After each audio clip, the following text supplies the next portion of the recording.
TS రావు సార్కి చాలా thank you sir. ఎప్పుడు సపోర్ట్ అనుకుంటారు నాకు ప్రతి సినిమాకి ఈవెంట్స్కి పిలిచినట్టు వచ్చారు. Thank you very much sir. ఈ సినిమా గురించి చెప్పాలంటే అందరం టీం వర్క్ చాలా కష్టపడి చేశాము. అందరూ ఆర్టిస్టులు కానీ 18 days వర్క్షాప్ చేసిన కానీ అందరు టెక్నీషియన్స్ కానీ ప్రీ రిహార్సల్ చేసుకొని ఒక 27 days ఒకే చోట స్టే చేసి 1 schedule కంప్లీట్ చేసుకున్నామండి సినిమాని. ఎక్కడ మాకు డిస్టర్బెన్స్ కాకుండా మాకు సపోర్ట్ చేశారు. మాకు పెద్ద ఎసెట్ ఏంటంటే ఘట్టమనేని అరవింద్ గారు మా వర్క్ చూసి ఆయన సపోర్ట్ చేసి ఆయన యాడ్ అవుతున్నాను. ఇంకోటి రాఘవ్ సార్ మనిషి చాలా కూల్గా ఉంటారు కానీ చాలా very positive person and very energetic person.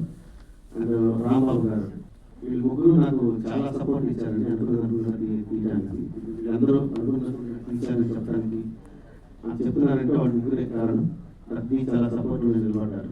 అందులో technicians music and editing and fights అయితే చాలా బాగా చేశాడు. కొత్త కుర్రాడు చాలా డే నైట్ రిహార్సల్ చేయించుకొని ఒకవేళ అవుట్పుట్ వాళ్ళు ఆర్టిస్టులు కొంచెం స్టేజ్ అవుతున్నారంటే మళ్ళీ రెస్ట్ ఇచ్చి మళ్ళీ వాళ్ళకి మళ్ళీ ట్రైన్ చేసి చాలా బాగా సపోర్ట్ చేశాడు. ఇంకేమైనా కంప్లీట్ అయింది అంటే because of you Akhil.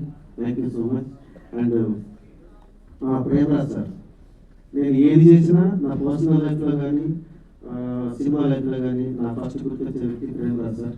Thank you sir. ఈ సపోర్ట్ ఈ సినిమా ఇంత బాగా రావడానికి కారణమైన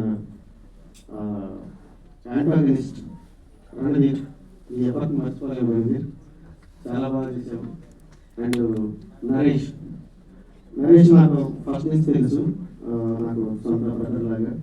మనం ఎంత కష్టపడతారంటే ఒక క్యారెక్టర్ చెప్పిన తర్వాత దాని గురించి డిస్కస్ చేస్తాడు, దాని గురించి ఆలోచిస్తూ ఉంటాడు, అంత ఎఫర్ట్ పెడతాడు. Thank you Naresh.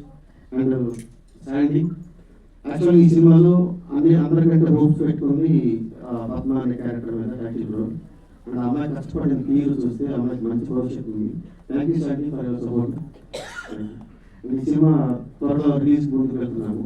అందరూ మా సినిమాని ఆదరించి మమ్మల్ని బ్లెస్ చేస్తారని కోరుకుంటున్నాము. Thank you.